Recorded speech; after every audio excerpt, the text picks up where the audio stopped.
Hi learners, welcome back to For Your Insight. Welcome back karena ini adalah tahun yang baru, tahun 2024, dan saya percaya Anda semua yang mendengarkan sudah memiliki semangat yang baru, resolusi-resolusi yang baru, dan bahkan ada hal-hal yang saya percaya Anda syukuri telah Anda lewati di tahun 2023.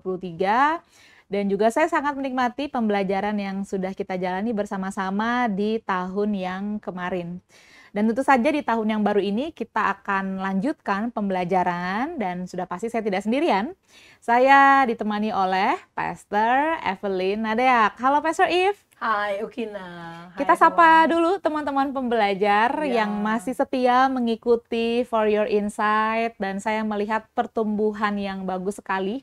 Subscribers kita, followers, bahkan banyak sekali feedback yang positif, komentar, pertanyaan, testimoni-testimoni bagaimana teman-teman semua diberkati selama tahun 2023.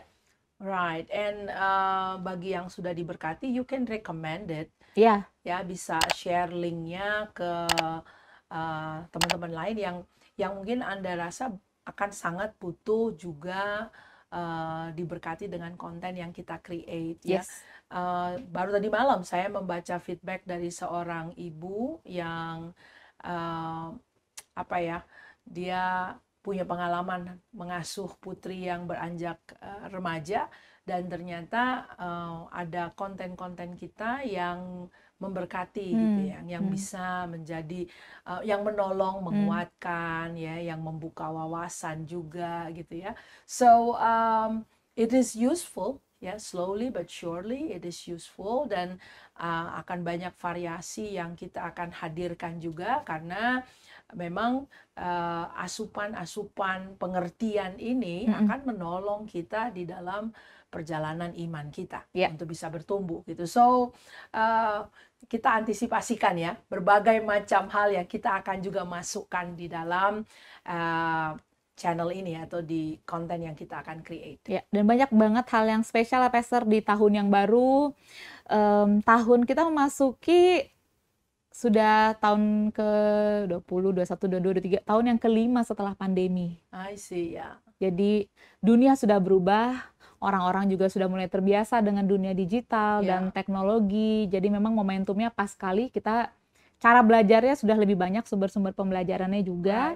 Right. Dan senang sekali bisa mendengar feedback dari teman-teman semua yang diperkaya dari channel ini. Right. Nah, bicara mengenai tahun 2024, Pastor, kita juga mau tahu ya, seorang Pastor Eve itu memulai tahun yang baru, gitu Pastor. Apa yang biasanya Pastor lakukan atau Pastor Eve refleksikan? Ada nggak sih hal-hal atau disiplin-disiplin yang menutup tahun dan membuka tahun yang baru, supaya itu menjadi sesuatu yang good beginning dalam memulai perjalanan yang baru? Penasaran kan ya pasti yang di rumah nih, gimana ya seorang Pastor Evelyn memulai tahun yang baru?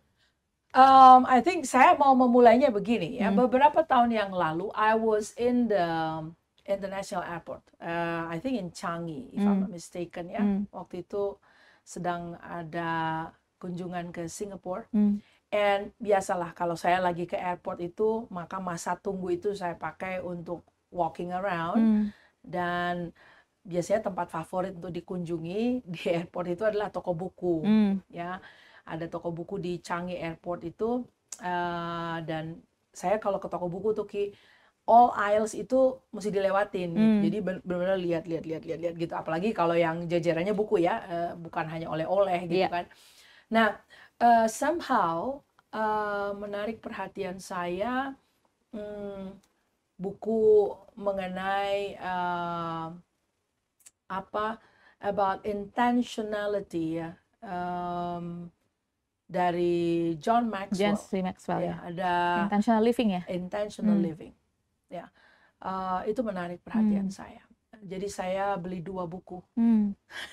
Saya beli 2 intentional living, dan salah satunya saya berikan as a gift for somebody that I really respect and honor. Disertai kartu waktu itu.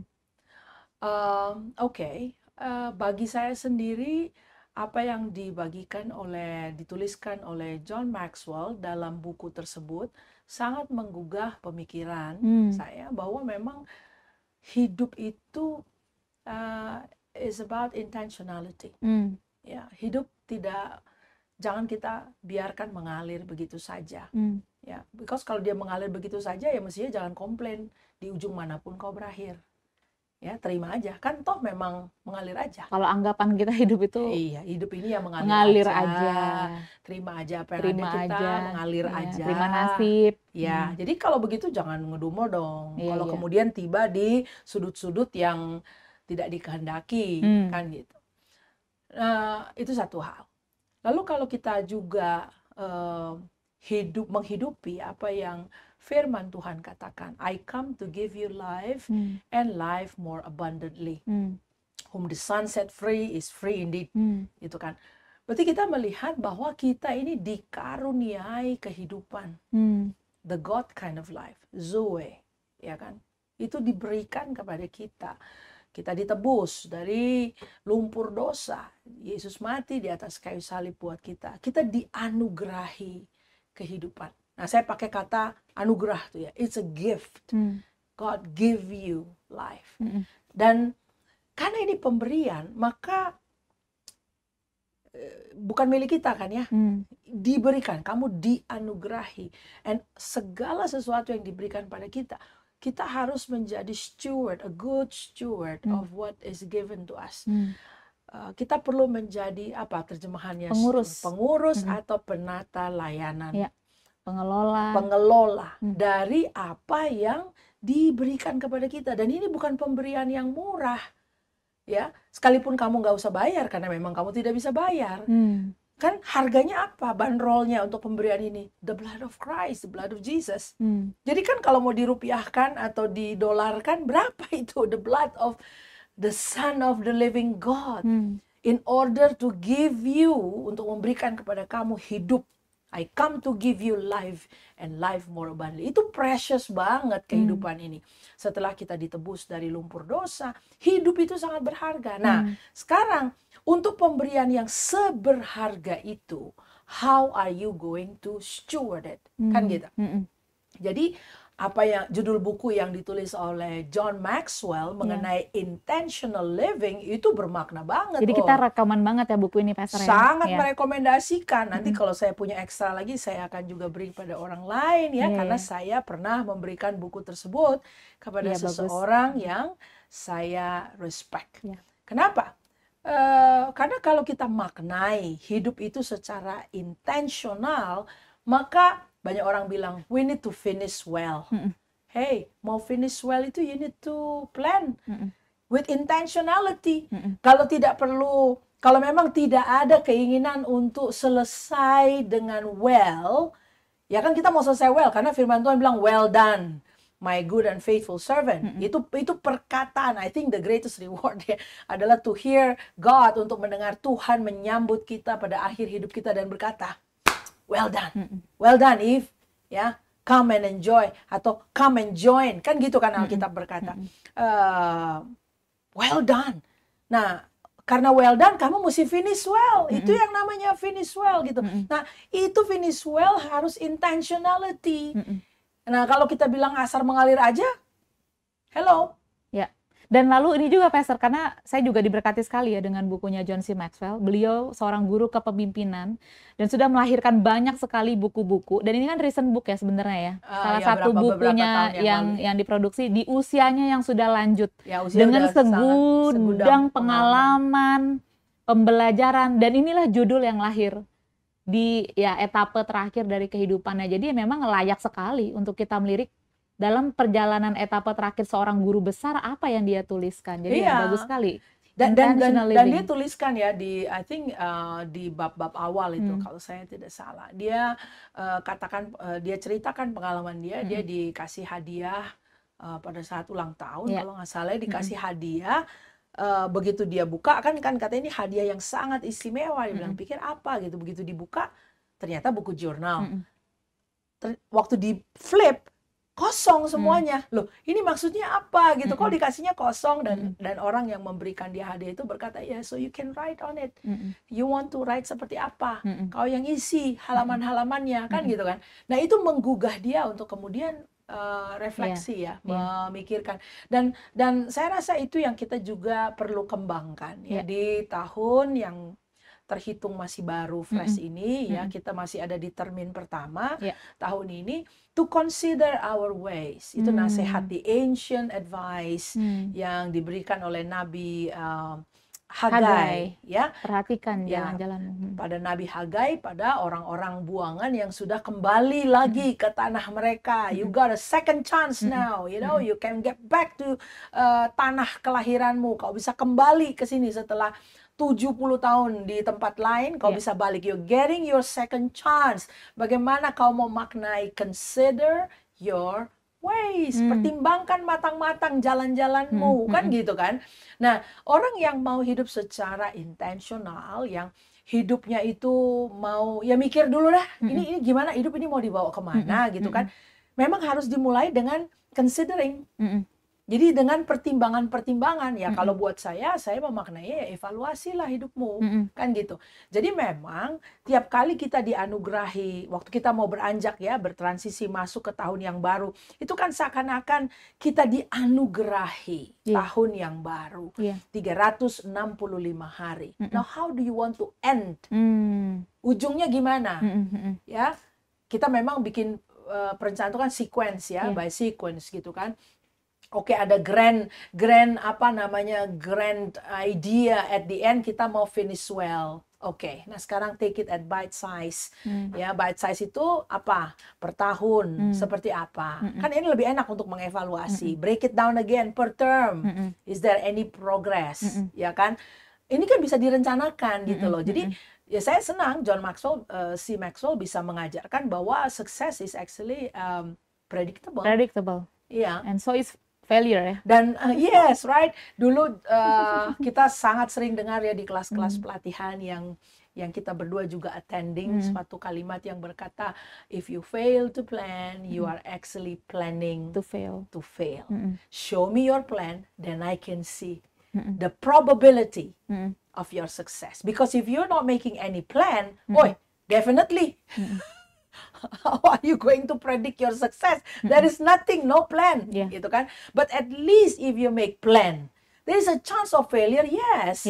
But there is also a chance for success, right? Gitu. Dan ini juga sih Pastor If saya perhatikan ya, setiap kita mempersiapkan masuk ke tahun yang baru, kata planning itu udah umum, sudah umum. Perusahaan, korporasi, lembaga, organisasi, itu umum sekali lah melakukan rapat akhir tahun, mengevaluasi, lalu membuat rakorda, lalu membuat perencanaan kan. Jadi ini sudah menjadi umum, saking umumnya jadi kayak sekedar diucapkan. Tapi saya senang sekali Pastor If menambahkan kata intentional di situ. Intentional planning, intentional evaluation, intentional growth akhirnya intentional growth. Nah, yang saya tertarik juga untuk juga bisa kita sama-sama melihat ya, latar belakangnya apa? Pastor menyematkan kata intentional di sini.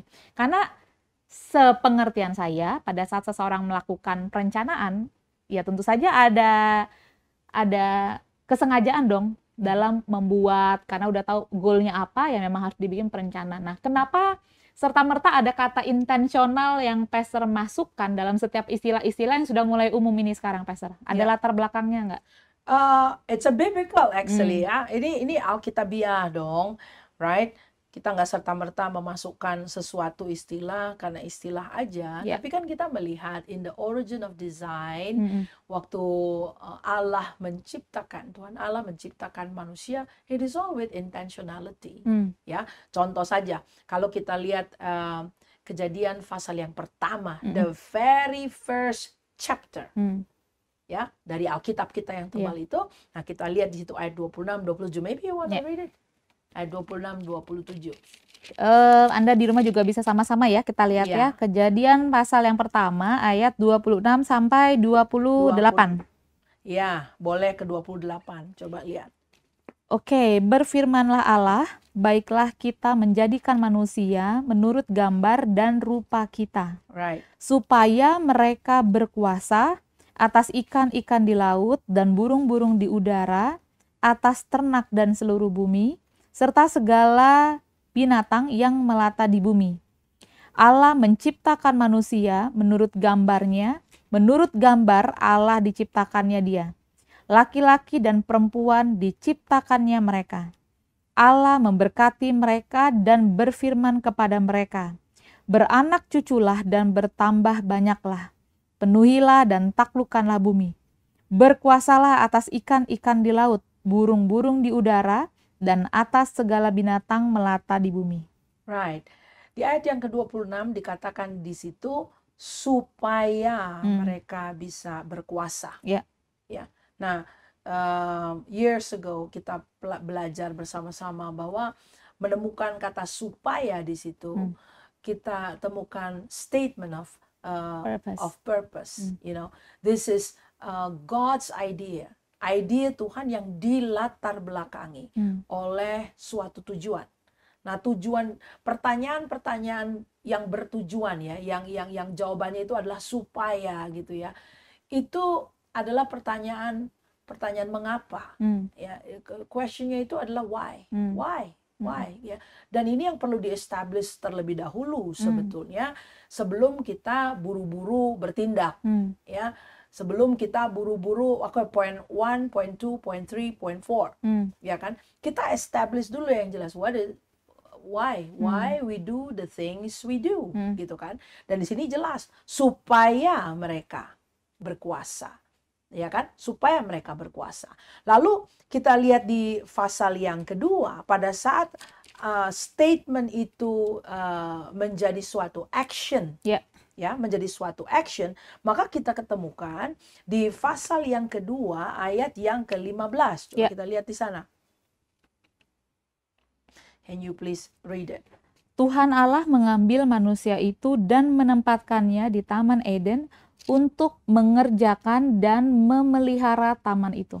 Jadi kita melihat waktu di pasal 1 dikatakan supaya mereka berkuasa. So that they have dominion over the created order.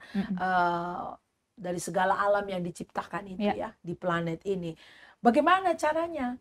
Nah, di sini kita melihat bahwa Tuhan itu mengambil manusia dan dia tempatkan manusia itu ya untuk mengusahakan dan memelihara. Jadi bentuk dominionnya itu tidak serta-merta sewenang-wenang. Jadi bukan pengertian kita menjajah. Iya, mengeruk hasil bumi tanpa memikirkan keseimbangan alam, ya kan? Bikin rusak aja gitu loh, dibotakin aja tuh hutan-hutan gitu kan. Nggak pikir bagaimana nanti akan ada banjir kah, tanah longsor kah. Ya, dia mesti pikir. Karena konsep dominion ini kita lihat di sini ada dua kata yang dihadirkan di situ setelah dia ditempatkan. Dominion yang macam apa? Mengusahakan dan memelihara. Ada sisi dia mengusahakan. Berarti ada sisi mengusahakan itu apa? Dia harus dengan cermat by the grace of God and the wisdom of God mengusahakan itu mengeluarkan potensi alam. Yeah. For the good of all, ya kan? Mengeluarkan itu dia harus usahakan. Nah, disinilah perkembangan. Wah, itu nggak gampang.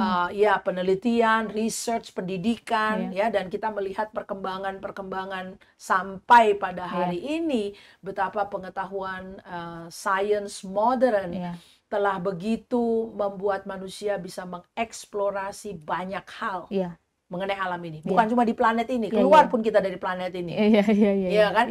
Tapi kita lihat mandat awal ini bilang apa? Mengusahakan, you do the best you can by the guidance of God untuk usahakan, keluarkan potensi. Ya dulu kita dengar dari Miles Monroe bagaimana Tuhan nggak kasih manusia meja, tapi ada pohon di depannya. Yes. So meja ada di mana? Ada di pohon, ya kan? Kursi ada di mana? Ada di pohon. Nggak langsung loh jadi meja loh. Nah, lu pikirlah bagaimana cara meja bisa keluar dari pohon. Kan gitu. Nah, itu kan dibutuhkan science, dibutuhkan keahlian, skill, and all of that. Ini kan kita ngomong sampel sederhana ya. But Mengusahakan itu begitu. Ada potensi meja dan kursi dari sebatang pohon. Ya, jadi itu sebenarnya udah fungsi yang Tuhan berikan kepada manusia ya. Iya. Jadi nggak mungkin kita kehilangan akal, udah terbatas. Right, Karena emang itu Tuhan sudah anugerahkan, tertulis di Kejadian 2 ayat yang ke-15. Iya. Yes. Namun mandat itu tidak berhenti sendiri. Karena kemudian kata yang berikutnya adalah dan memelihara. Iya. Nah, ini kalau kita lihat ya. Jadi seimbang ya, Pastor. Betul. Jadi di sini kalau kita lihat ya, mengusahakan itu kan bahasa aslinya abad atau avad ya. Iya. Tulisannya abad. Avad itu adalah maknanya to work, to serve, to worship. to worship. Ya. Jadi rupanya the idea of work itu bukanlah an afterthought atau pemikiran atau hukuman yang diberikan kepada manusia atau kutukan karena kau sudah jatuh dalam dosa. Tidak. Before all of that happen, Tuhan sudah bilang, dan penempatan itu comes with the idea of working.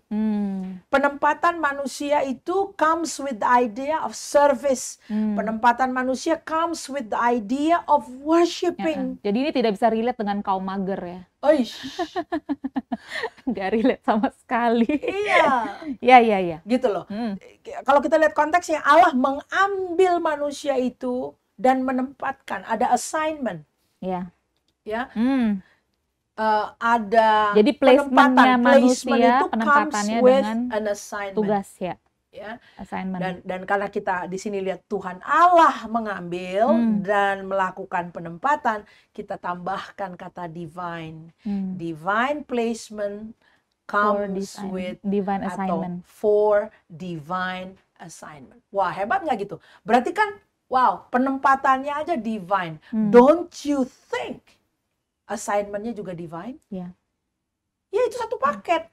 Your divine placement comes with divine betul. assignment. Ya, karena di sini ditulis Tuhan Allah mengambil manusia itu dan menempatkannya. Ya, Tuhan mengambil dan menempatkannya. Ya, penempatan itu Tuhan. Menurut kamu kalau Tuhan sudah tempatkan, masa tidak ada anugerah?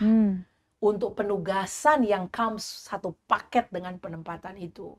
Makanya kalau Myles Munroe mengajarkan, menuliskan dalam buku-bukunya sebagai orang utusan ya, ambassador. Dia pakai istilah ambassador, and also ya, kata ambassador itu juga yang digunakan dalam surat Rasul Paulus ya. Kepada jemaat di Korintus, dia berkata bahwa sebab kamu adalah utusan, sebab kami ini adalah utusan-utusan Allah. Kami datang dengan kabar berita pendamaian. Nah, utusan itu is ambassador. Nah, ambassador itu comes bukan untuk liburan dan leha-leha dan duduk di bawah pohon minum-minum es kelapa kan? Ya, memang hidupnya dia datang situ ada tugas, ada misi diplomatik di situ. Ya, dan hidupnya selagi dia adalah orang utusan dari negara pengutus dijamin, disediakan, anaknya pun disekolahkan, istrinya belanja pun dijamin, hak-haknya juga dilindungi ya, kan gitu. Ya, sebagai utusan diplomatik. Tapi dia datang dengan tugas, dengan misi apa? Ya, ada kepentingan memperkenalkan kultur, kepentingan memperkenalkan to represent the country lah, kan begitu. Nah, jadi Adam ini ada di planet ini ya, datang dari kekekalan karena he came from God. Ya, Tuhanlah yang menghembuskan nafas hidup ke dalam tubuhnya. Dia datang dari kekekalan. He came from the Lord, right? Ada di sini dan ada yang dia mesti lakukan. Apa yang dia mesti lakukan? Dia harus mengusahakan dan memelihara. Nah, fungsi pemeliharaan ini luar biasa. Pemeliharaan di sini shamar bahasa aslinya. Kalau kita lihat maknanya itu properly to hedge about, ya, kamu seperti memagari, dan di situ dikatakan as with thorns, seperti dengan pagar berduri, ya, to guard, kayak ada satpamnya gitu, dia menjagai gitu kan, generally to protect, to attend to. So jadi kita melihat selagi kamu mengusahakan, kau jaga baik-baik. Selagi kau usahakan, kau jaga baik-baik. Ya, ini jaga dalam definisi melindungi ya, berarti Iya, memproteksi. melindungi, memproteksi, melindungi. Berjaga-jaga. Iya, berjaga-jaga atas daerah, Iya. atas kepercayaan itu loh tadi. Kau ditempatkan di sana, kau jaga itu baik-baik, ya kan? Selagi potensi-potensi yang dikeluarkan, kau jaga baik-baik, kau lindungi, you protected kan gitu. Itulah penugasan yang Tuhan berikan kepada Adam. Nah, jadi kan kita melihat tadi kita menarik benang merah dari apa yang disampaikan oleh Kejadian pasal yang pertama ayat ke-26, ada statement of purpose. Tapi bagaimana pengeksekusiannya? Ini kan kita belajar mengenali pikiran-pikiran Tuhan kan. Oh oke, jadi Tuhan waktu bikin manusia itu nggak afterthought aja, oh lagi ngelindur apa, tahu ya kepingin kita bikin es cendol yuk gitu kan. Kita bikin manusia yuk, enggak kan? Tapi it comes from a thought yang luar biasa indahnya gitu loh. Dia mau bahwa waktu manusia diciptakan, dia menguasai bumi. Menguasainya kan bukan dalam bentuk ya, kalau kita mendengar kata to have dominion, itu kan kata itu datang dengan konotasi yang agak negatif ya. Kita agak nggak suka. Untuk saat ini. Ya, kita nggak suka kata dominasi. Sebagai negara yang pernah dijajah. Kita nggak begitu suka kata itu. Tapi ternyata kemunculan kata dominion di Alkitab, pasal pertama, kitab Kejadian, itu tidak datang dengan aura negatif loh. Itu pemikiran Tuhan, kan gitu. Dan karena Tuhan tahu bahwa manusia ini yang Dia inginkan, itu kita mesti tahu ya. Sampai ada mobil Tesla ya, sebenarnya Elon Musk maunya apa sih, kan gitu kan? Karena ciptaan adalah perwujudan, adalah karya perwujudan dari pemikiran filosofis dari penciptanya. Ada apa sih, kan gitu. Nah, kalau kita lihat dikatakan di sini manusia diciptakan serupa segambar Allah. Why sampai harus serupa segambar Allah? Kenapa nggak seperti simpanse? Kenapa nggak uget-uget kayak rabbit gitu kan? Kenapa mesti kayak begitu bentukannya?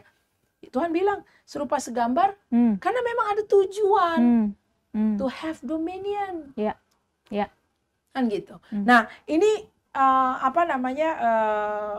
kita perlu paham gitu ya. Jadi kata intensional itu ya lahir dari the original idea from God mengenai fungsinya manusia.